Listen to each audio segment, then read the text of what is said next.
तमाम मराठी आज मराठी म्हणून एकत्र आला. टाळ्या वाजू नका. मी काय सांगतोय नीट ऐका. याचा पुढचं राजकारण ह्यांचं पुन्हा तुम्हाला जातीमध्ये विभागायला सुरुवात करतील. पुन्हा हे जातीचं कार्ड खेळायला सुरुवात करणार. मराठी म्हणून तुम्हाला कधी एकत्र येऊ देणार नाहीत. हे जातीपातीमध्ये विभागायला सुरुवात करतील. आता हे सुरू केलं. काल कोणाच्या ते व्यापाऱ्याच्या कानफडीत मारली मीरा भाईंदरला. त्याच्या काय इथे लिहिलं होतं काय गुजराती?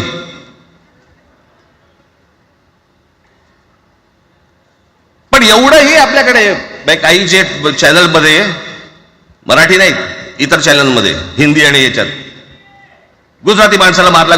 कुठच्या गुजराती माणसाला मारला?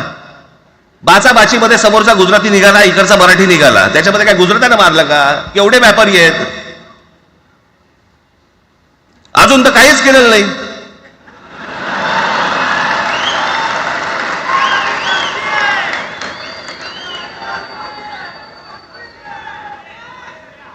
अर्थात त्यांना मराठी आली पाहिजे याच्याबद्दल वाद नाही. विनाकारण उठसूट काय मारामारी करायची गरज नाही आणि मारायची गरज नाही. पण जर जास्ती नाटकं केली तर कानाखाली आवाज काढलाच पाहिजे तुम्ही. पण चूक त्यांची असली पाहिजे. आणि एका गोष्टीचं लक्षात ठेवा.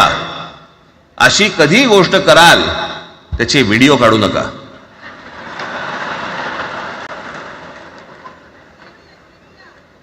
आपल्यामध्येच त्यांना कळलं पाहिजे.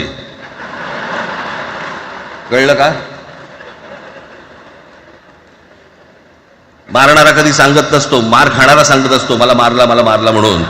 त्यांना सांगू देत. पण याचा अर्थ उठसूट कोणालाही उगाच मारायचं काही कारण नाहीये. अनेक लोक आहेत, अनेक गुजराती लोक आहेत, माझ्या अनेक परिचयाचे आहेत. माझे एक मित्र आहेत नयन शाह म्हणून, त्याला मी गुजराठी म्हणतो. तुमचा विश्वास बसणार नाही इतकं अप्रतिम मराठी तर बोलतोच, विनोदाचंही अंग आहे.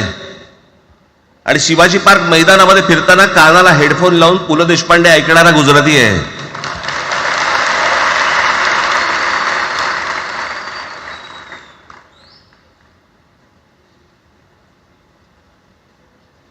मी मगाशी तुम्हाला सांगितलं की हे मराठीचं बाळकडू आमच्यासाठी ते बाळकडूच होतं.